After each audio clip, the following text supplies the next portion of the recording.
people feel like that's okay. And that's what the fight was about when they went to Washington, when they went to protest. It was George Floyd because that was current, but it was for everything before that. It was the buildup. It was for everything. So they go there, they protest. And when they protest, it was a barrier. It was a barrier. It was a line of I don't know if it was Capitol Police or the National Guard. I think it was the National Guard. Lined up in front of the Capitol. Because they was already labeled thugs. You know, bunch of thugs that was burning down the city and this, that, and the third. So we're not going to let them up in here. We can't let them get up in here. Now, granted, in the Trump with the Trumpers, when they stormed in or whatever you want to call it, some storming, some being let in, it was a few. I seen a video with maybe one or two black faces in there, you know. But again, that's the double standard though, man. You see what I'm saying? I don't care about the black faces being out there, whatever. But the predominant number of the crowd, you know, the larger number of the people in the crowd was white. It was predominantly white. You know what I'm saying? And so that's where the double standard is. They came protesting. It was supposed to be a protest, right? So they were supposed to yell, scream, shout, do they whatever. Throw these signs up, wave these flags. That's what it was supposed to be. But it didn't turn into that. It turned into something different where they ran up the cap. I mean, the pictures, man, you got people hanging off the joint. Got people sitting on it like, you know, like everybody getting a moment now. To keep that in mind too, everybody getting a moment right now. And that's what's going to catch them up anyway, besides people already having the camera. You see them on camera doing that.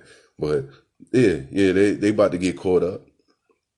You know, everybody got their moment, sitting where they sitting, walking where they walking. They all in the Capitol, you know, with their phones out and taking pictures and got the camp. Wow. Now, reverse that.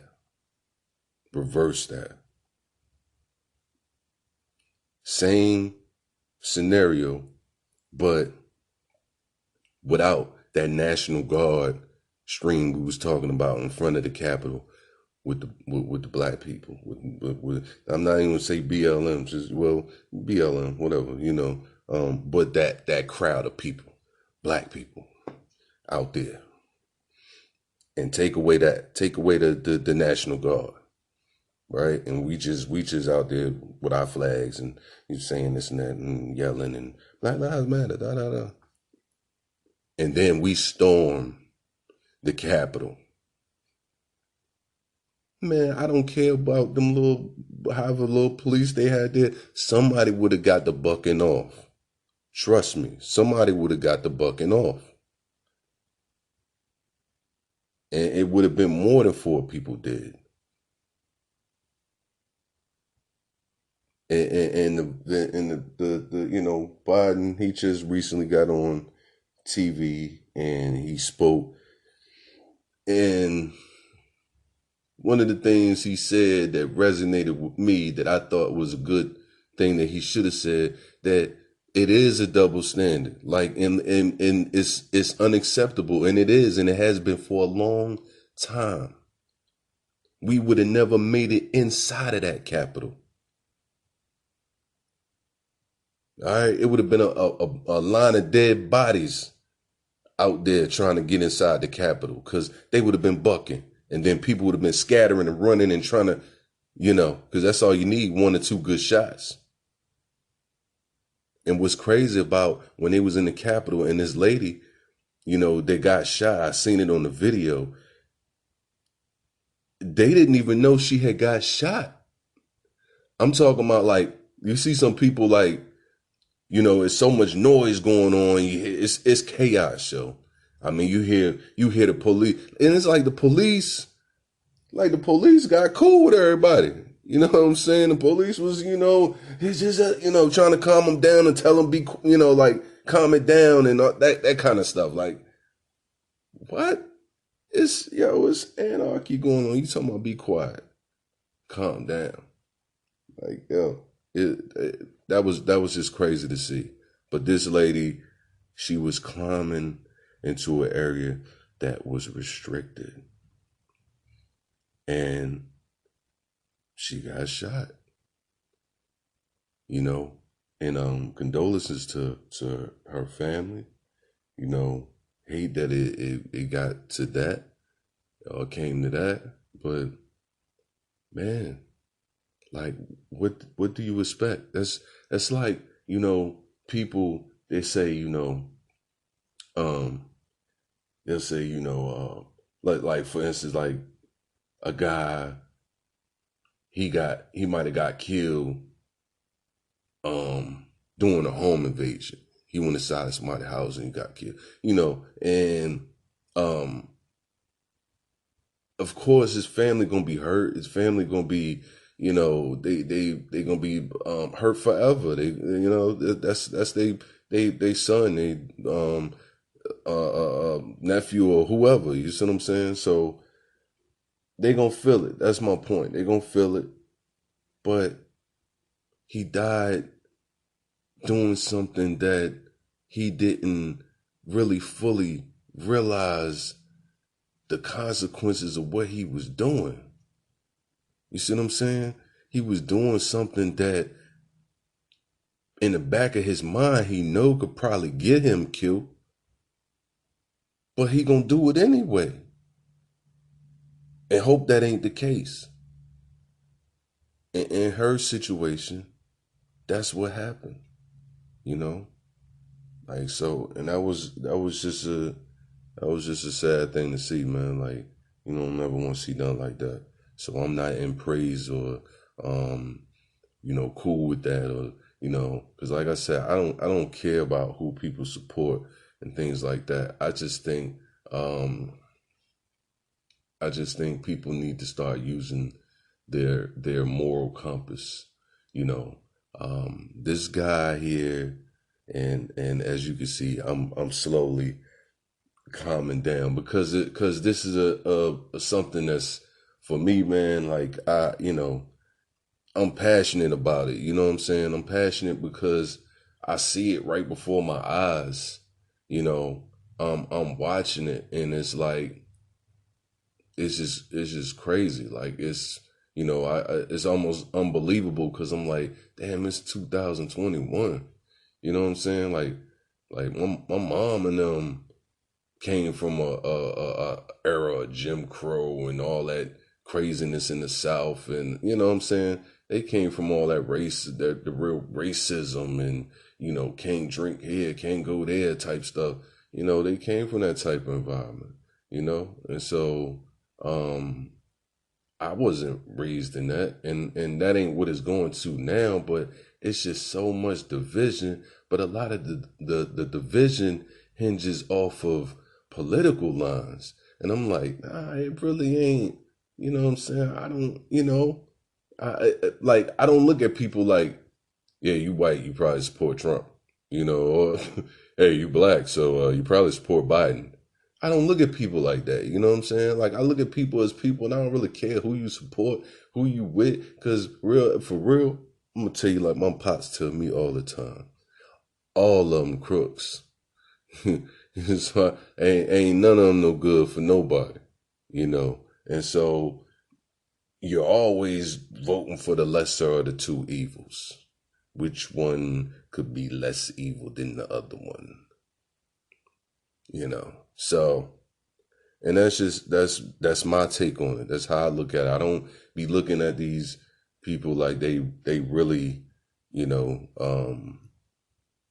doing that good for the people, But at the same token, I do believe there are a few people that has gone in there that has some sense of morality, who has some sense of caring about the people and somebody, you know what I'm saying? Like, it wasn't just so solely politically driven, you know. Like I think, when you take the morality out of it, it just make it so easier for you to do any and everything you want to do. And that's what has happened. That's what happened yesterday, you know. But that was a build up. Like I said, who's surprised? I'm not surprised because I seen it from afar, man. I seen it from afar, and this lady just came out, and her name is Alyssa Farah, and she worked with 45, and I guess she's leaving, or she's already left, or whatever. I think she left already. But she sent out a tweet that was to all the MAGA supporters, and she let everybody know, basically in a nutshell, that we lost. She said, I need you to hear. We lost. We lost the election. And that's, like, was it fraud in there? Yeah, it was some fraud in there. It was dead people voting. It was all kinds of stuff going on up in there. But was it enough fraud where it could change the tide of? No, it wasn't. You know why? Because this was the biggest voter turnout ever in the history of America. Why do you think that is? Largely in part because of this man, 45, and the removal of him out of office, the legal way, the proper way. You know what I'm saying? And we for years we all been hearing that same slogan, that same, our votes don't count. Our votes don't count. But we really turned out. I'm talking about everybody. I ain't talking about just black. I'm talking about everybody that say, yo, I'm trying to get us. I got a sense of morality. And this dude I ain't feeling the nothing more about him. About what he say, how he move, what he do. Look at how he move with his wife. You think it's some love there? They don't even look like they love each other, man. They don't. I mean, I'm just keeping it real. Everything I'm talking about, you could look and see.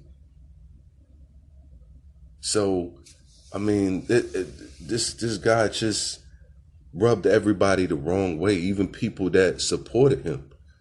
But it was still more people that clung on to that lie, that it's fraud. Like he set all of that up.